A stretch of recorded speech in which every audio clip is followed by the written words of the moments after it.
नई दिल्ली सीट से आप प्रत्याशी अरविंद केजरीवाल ने नामांकन दाखिल किया। पत्नी सुनीता समेत पार्टी के नेता रहे मौजूद। नामांकन से पहले केजरीवाल का शक्ति प्रदर्शन, महिला समर्थकों और पार्टी के नेताओं के साथ पैदल मार्च निकाला। नामांकन से पहले वाल्मीकि मंदिर पहुंचे अरविंद केजरीवाल, हनुमान जी का आशीर्वाद लिया।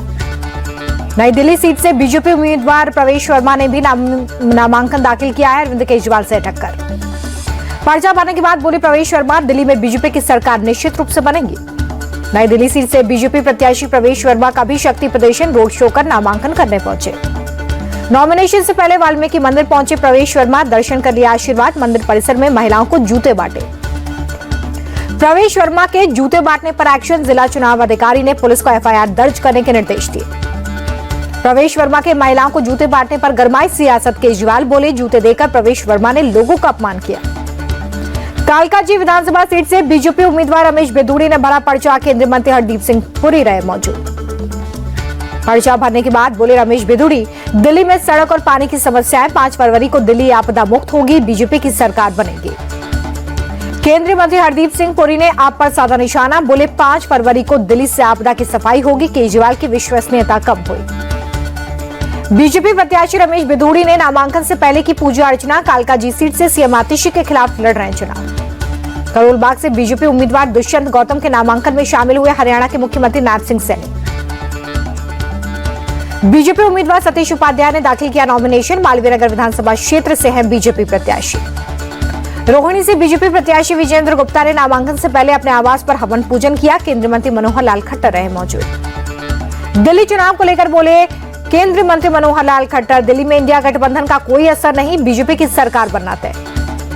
मालवीय नगर विधानसभा क्षेत्र से बीजेपी उम्मीदवार सतीश उपाध्याय ने किया रोड शो। नामांकन के पहले निकाला road show, boxer Vijender Singh रहे मौजूद। बीजेपी नेता अनुराग ठाकुर ने दिल्ली शराब घोटाले को लेकर पोस्टर किया जारी। केजरीवाल और सिसोदिया, संजय सिंह की तस्वीर लगाकर लिखा, दिल्ली का किया बंटाधार, जब मिल बैठे ये 3 यार। दिल्ली में आप नेताओं के खिलाफ एफआईआर दर्ज, पुलिस ने 4 अलग अलग मामलों में केस किया दर्ज। प्रधानमंत्री और गृह मंत्री के खिलाफ आपत्तिजनक पोस्ट का मामला। आम आदमी पार्टी पर गृह मंत्री अमित शाह की आवाज से छेड़छाड़ करने का आरोप, प्रधानमंत्री के खिलाफ मॉर्फ की गई तस्वीर पोस्ट करने का आरोप लगाया। केजरीवाल और सिसोदिया पर केस चलाने की मंजूरी पर आपका अटैक। प्रियंका कक्कड़ बोले कि झूठे केस दर्ज करना बीजेपी की पुरानी आदत है, चुनाव के वक्त आपको बदनाम करने की कोशिश। आपको लेकर बोले दिल्ली बीजेपी सांसद प्रवीण खंडेलवाल, आप जानती है कि वे लोग हार रहे हैं, बीजेपी दिल्ली में मजबूती के साथ सरकार बनाने जा रही है। इंडी गठबंधन को लेकर बोले अखिलेश यादव, यह अखंड गठबंधन, दिल्ली में आम आदमी पार्टी मजबूत है, इसलिए वहां पर समर्थन दिया। दिल्ली में बोले महाराष्ट्र कांग्रेस अध्यक्ष नाना पटोले, कांग्रेस की भूमिका स्पष्ट है, हम सभी मिलकर भाजपा को हराएं। दिल्ली में यूपी कांग्रेस अध्यक्ष अजय राय ने केजरीवाल पर साधा निशाना, कहा दिल्ली में जितने भी विकास हुए वो कांग्रेस के शासनकाल में हुए। दिल्ली के पूर्व मुख्यमंत्री अरविंद केजरीवाल को लेकर खुफिया एजेंसियों ने किया अलर्ट, अरविंद केजरीवाल पर खालिस्तानी कर सकते हैं हमला।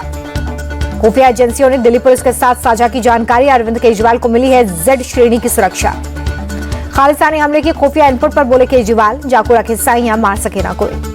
अब से कांग्रेस का नया पता 9A कोटला रोड। सोनिया गांधी ने नए मुख्यालय इंदिरा भवन का उद्घाटन किया। राहुल, प्रियंका खड़गे समेत कई नेता मौजूद रहे। मल्लिकार्जुन खड़गे ने नए मुख्यालय में कांग्रेस का झंडा फहराया। सोनिया गांधी, राहुल गांधी और पार्टी के अन्य प्रमुख नेता मौजूद रहे। पार्टी के नए मुख्यालय के उद्घाटन के पहले वहां पर मौजूद कांग्रेस नेताओं से मिले खड़गे, सोनिया गांधी, राहुल गांधी ने स्वीकार किया अभिवादन। दिल्ली में नए कांग्रेस मुख्यालय का नाम सरदार मनमोहन सिंह भवन रखने की मांग की गई है। मांग को लेकर नए मुख्यालय के बाहर लगे पोस्टर। मोहन भागवत की आजादी वाले बयान पर बरसे राहुल गांधी, बोले उन्होंने जो कहा वो देशद्रोह है। भागवत ने अयोध्या में राम मंदिर की प्राण प्रतिष्ठा को देश की सच्ची स्वतंत्रता कहा था। राहुल गांधी बोले कि ये कहना है कि भारत को 1947 में स्वतंत्रता नहीं मिली, हर एक भारतीय का ये अपमान है, हम ऐसे बकवास को सुनना बंद करें। राहुल गांधी के इंडियन स्टेट के खिलाफ लड़ाई वाले बयान पर बीजेपी का पलटवार। अजय आलोक बोले कि नेता विपक्ष का ये कैसा बयान, ये पागलपन की परिकाष्ठा। नीतीश कुमार को लेकर मीसा भारती के बयान पर बोले प्रदेश बीजेपी अध्यक्ष दिलीप जायसवाल, लालू परिवार में अलग अलग लोग रोज अपना अपना पक्ष रखते हैं, सपने देखते हैं, अच्छा है ये लोग सपने देखते रहे। मीसा के बयान पर जेडीयू प्रवक्ता नीरज कुमार ने कसा तंज, कहा भविष्यवाणी करने वाले को गंगा में ले जाकर डुबकी लगानी चाहिए। आरजेडी ने आगामी बिहार चुनाव में महागठबंधन की जीत का दावा किया। सांसद मनोज झा बोले कि तेजस्वी के नेतृत्व में महागठबंधन की बहुमत के साथ होगी जीत। प्रशांत किशोर की पार्टी का पटना के एलसीटी घाट के पास लगाया जा रहा है टेंट। प्रशासन ने टेंट लगाने की अनुमति दी। गंगा किनारे बनाए जा रहे चुनावी कार्यालय संचालन के लिए अस्थायी टेंट, कोई प्रदर्शन न करने की शर्त पर मिली है टेंट लगाने की अनुमति। दिल्ली पहुंचे बिहार के राज्यपाल आरिफ मोहम्मद खान, राष्ट्रपति द्रौपदी मुर्मू से मुलाकात की, कई मुद्दों पर बातचीत। देहरादून में मुख्यमंत्री पुष्कर सिंह धामी ने पार्टी का संकल्प पत्र जारी किया। राज्य के नगर निगम चुनाव के लिए पार्टी का संकल्प पत्र। मिल्कीपुर उपचुनाव पर डिप्टी सीएम केशव प्रसाद मौर्य बोले, समाजवादी पार्टी की साइकिल का पंचर होना तय है, वहां पर 5 फरवरी को कमल खिलेगा। गोरखपुर में सीएम योगी ने लगाया जनता दरबार, एक एक कर लोगों की फरियाद सुनी। नोएडा के पीजीआई अस्पताल में बोन मैरो ट्रीटमेंट यूनिट का उद्घाटन, उप मुख्यमंत्री ब्रिजेश पाठक और सांसद महेश शर्मा ने किया उद्घाटन। यूपी के किसी सरकारी अस्पताल में पहली बार बोन मैरो ट्रीटमेंट की सुविधा दी गई है। ब्रिजेश पाठक बोले, प्रधानमंत्री के दिशा निर्देश पर प्रदेश की चिकित्सा सुविधाओं में लगातार बढ़ोतरी। बीएसपी सुप्रीमो मायावती का बर्थडे आज, अखिलेश यादव ने ट्वीट कर दी जन्मदिन की बधाई। मुड्डा मामले में लोकायुक्त पुलिस की जांच रहेगी जारी। कर्नाटक हाईकोर्ट ने सीबीआई को सौंपने की मांग को किया खारिज। मामले की अगली सुनवाई 27 जनवरी को। मुंबई पहुंचे प्रधानमंत्री नरेंद्र मोदी। आईएनएस सूरत, आईएनएस नीलगिरी, आईएनएस बख्शीर समेत 3 युद्धपोत राष्ट्र को समर्पित किए। प्रधानमंत्री बोले कि समुद्री विरासत के लिए आज का दिन बड़ा है। तीनों युद्धपोत से भारत की सुरक्षा और प्रगति को नई ताकत मिलेगी। प्रधानमंत्री ने कहा कि नौसेना को सशक्त बनाने के लिए काम जारी है। भारत विस्तारवाद नहीं, विकास भाव की भावना से काम करता है। प्रधानमंत्री ने कहा कि भारत पूरी दुनिया को एक परिवार मानता है। हम सबका साथ, सबका विकास में विश्वास रखते हैं।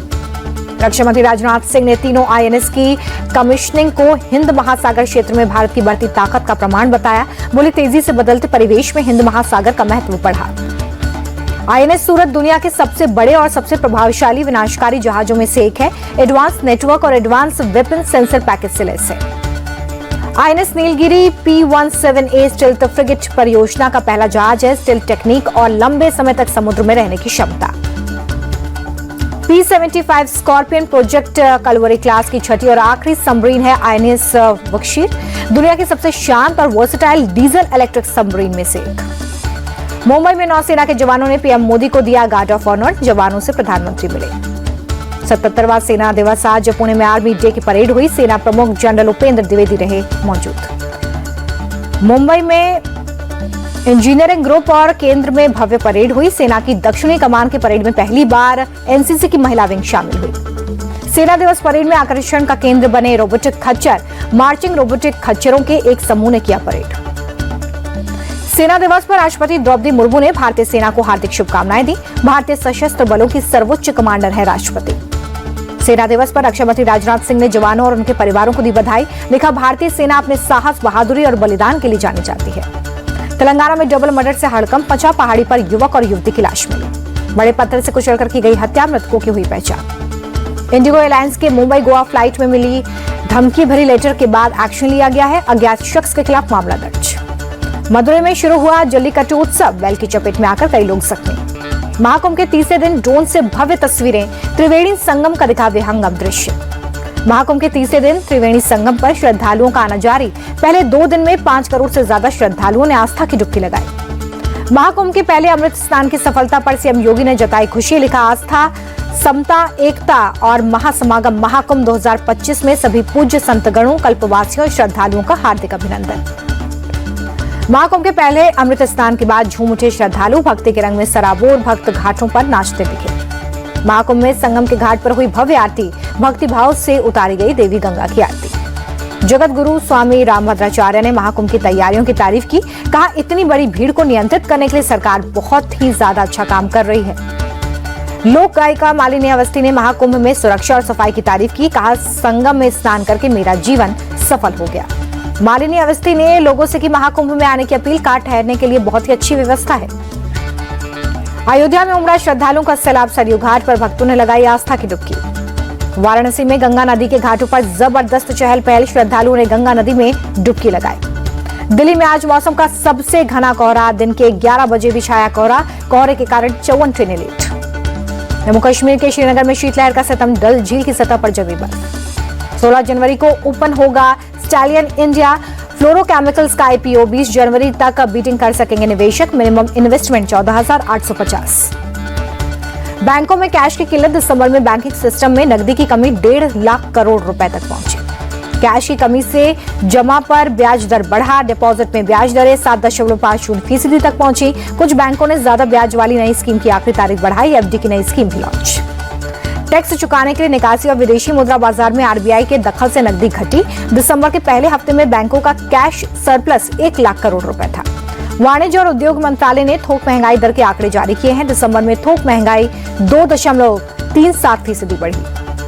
क्वाड्रेंट फ्यूचर टेक का शेयर 29% ऊपर 374 रुपए पर हो गया है। 290 रुपए था प्राइस। ट्रेन कंट्रोल और सिग्नलिंग सिस्टम डेवलप करती है company. Real estate consultant Knight Frank India की रिपोर्ट जारी। 2024 में दिल्ली एनसीआर में 80% बिके घरों की कीमत 1 करोड़ रुपए से ज्यादा। एलएनटी के चेयरमैन के 90 घंटे काम करने वाले बयान पर कंपनी के एचआर हेड सोनिका मुरलीधरन की सफाई। बोली उनके बयान को तोड़ मरोड़ कर पेश किया गया। सोनिका ने लिंक्डइन पर पोस्ट करते हुए लिखा कि इसका उद्देश्य किसी सख्त कार्य संस्कृति को बढ़ावा देना नहीं था। अडानी ग्रुप का मार्केट कैप करीब 1 लाख करोड़ रुपए बढ़ गया है। शेयर में 1.7% से लेकर 20% तक का इजाफा। एचडीएफसी एएमसी के तिमाही नतीजे जारी कर दिए गए हैं। अक्टूबर दिसंबर की तिमाही में 31% बढ़ा मुनाफा। 2024 में वाहनों की थोक बिक्री 12% बढ़ी है। बीते साल करीब 2.5 करोड़ वाहन बेचे गए। 2 पहिया की थोक बिक्री 14.5% बढ़ी। भारत के किड्स प्रोडक्ट्स के बाजार में तेजी से बढ़ोतरी हो रही है। अगले 5 साल में चाइल्ड केयर प्रोडक्ट्स का मार्केट अब 92% बढ़ने का अनुमान है।